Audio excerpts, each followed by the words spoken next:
பட்டீஸ்வரம் என்றவுடன் நம் நினைவுக்கு வருவது இரண்டு.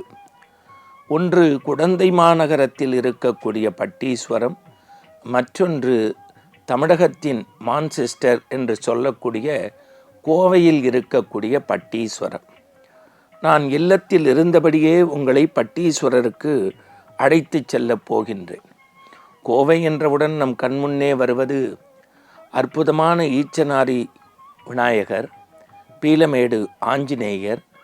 அந்த வகையில் கோவையிலிருந்து பயணப்படுகின்ற போது பாடல் பெற்ற தலமாக, பரம்பொருளுக்கு மிகப்பெரிய ஒரு பிரம்மாண்ட திருக்கோயிலை எழுப்பியுள்ள பட்டீஸ்வரத்தை காண வாருங்கள் என்று உங்களை அன்போடு அழைத்து செல்கின்றேன்.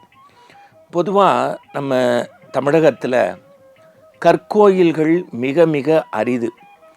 இங்கே தஞ்சை ராஜராஜ சோழன் கட்டிய கற்கோயில், கங்கை கொண்ட சோழபுரத்தில் உள்ள சிவன் ஆலயம், நம்முடைய நரியெல்லாம் பரியாக்கிய ஆவுடையார் கோவில் திருக்கோயிலினுடைய கற்கோயில், இவையெல்லாம் பிரம்மாண்டம் என்றால், நம்முடைய கோவை பகுதியினுடைய பட்டீஸ்வரம் விண்ணை முட்டக்கூடிய சேர சோழ பாண்டியர் காலத்தில் தமிழகம் எப்படி செம்மாந்திருந்ததோ அதுபோல கோயில் கலைக்கு எடுத்துக்காட்டாக இருப்பதுதான் இந்த கோவையில் உள்ள பட்டீஸ்வரம்.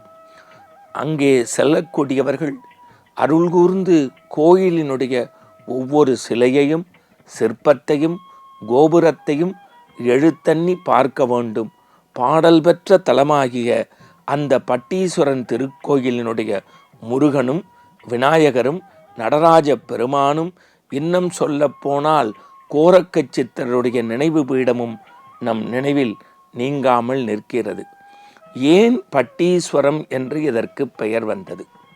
உங்களுக்கெல்லாம் தெரியும், உலகத்தினுடைய பரம்பொருளாக, அம்மையப்பனாக, கேட்டவருக்கு கேட்ட வரங்களை தரக்கூடிய சிவபெருமானிடத்தில் காமதேனு என்கின்ற பசு அற்புதமான ஒரு வரத்தை பெற்று நாள்தோறும் தன்னுடைய பாலை சொரிந்து எம்பெருமானுக்கு பூஜை செய்யக்கூடிய தலமாக, பாடல் பெற்ற தலமாக விளங்கக்கூடிய கோவையின் பட்டீஸ்வரத்தில் தான் அங்கே தினமும் நின்று தியானம் செய்ய வேண்டும் என்று எம்பெருமானாகிய பரம்பொருளிடத்தில் வரம் கேட்டது காமதேனு என்கின்ற பசு.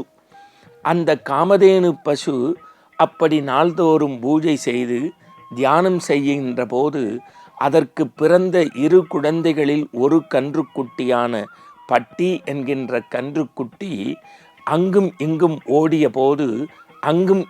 ஓடிய போது எம்பெருமானாக வீற்றிருக்கக்கூடிய அந்த பட்டீஸ்வரராகிய சிவனினுடைய தலையில் இந்த குழந்தையாகிய காமதேனுவினுடைய கன்றுவினுடைய குளம்பு பட்டுவிட்டதால் அதற்கு பட்டீஸ்வரம்.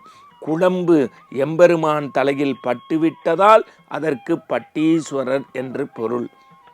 கண்விழித்த காமதேனு கதறி அழுகிறது, எம்பெருமானிடத்தில் முறையிடுகிறது. பரம்பொருளின் தலை மீது இப்படி கால் பட்டுவிட்டதே என்று கண்ணீர் சொரிந்த போது கடவுள் கண்முன்னே தோன்றி, காமதேனுவே, உன்னுடைய பக்தியை, அன்பை நாம் மிஞ்சுகின்றோம். காரணம், எண்ணி என்னையே உருகி இருக்கக்கூடிய இந்த ஜீவனாகிய உனக்கு பிறந்த இந்த பட்டியும் என்னுடைய குழந்தை அல்லவா? வள்ளுவன் சொல்வானே, குழலினிது யாழினிது என்பதன் மக்கள் மழலை சொல் கேளாதவர் என்று. அந்த குழந்தையின் பிஞ்சு குழம்பு கால்கள் என்மேல் பட்டது முருகப்பெருமானுடைய பாதம் பட்டது போல் இருந்தது என்று அந்த பட்டீஸ்வரத்து பெருமான் காமதேனுவை சொல்லி அவருடைய கண்ணீரை துடைத்த வரலாறு நடந்த இடம் இந்த பட்டீஸ்வரம். அப்பேற்பட்ட அந்த பட்டீஸ்வரத்தில் எல்லா சிறப்புகளையும் காமதேனுக்கு வழங்கினார்கள். அந்த ஆலயத்தின் கருவறையில் எம்பெருமான் பின்னே ஒரு அற்புதமான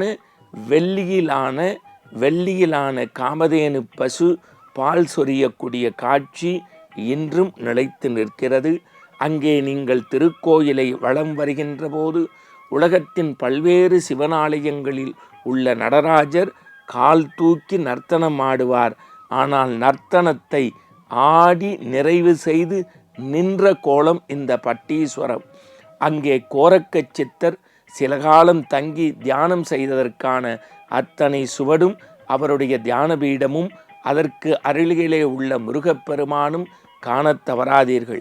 இவை எல்லாவற்றிற்கும் மேல் நடராஜர் சன்னதிற்கு எதிரிலே உள்ள காளி சிற்பம், அருமுகக் கடவுள், பிரம்மா, விநாயகர் இவற்றை நீங்கள் கண்டு தலவிருட்சமாகிய மறந்துவிடக்கூடாது பன்னீர் மரத்தை, திருச்செந்தூரிலே பன்னீர் இலையில் தரக்கூடிய பிரசாதமாகிய பன்னீர் மரம்தான் இங்கே தலவிருட்சம். இத்தனையும் பெறக்கூடிய பட்டீஸ்வரனுடைய நாயகி பச்சை நாயகி என்று பெயர்.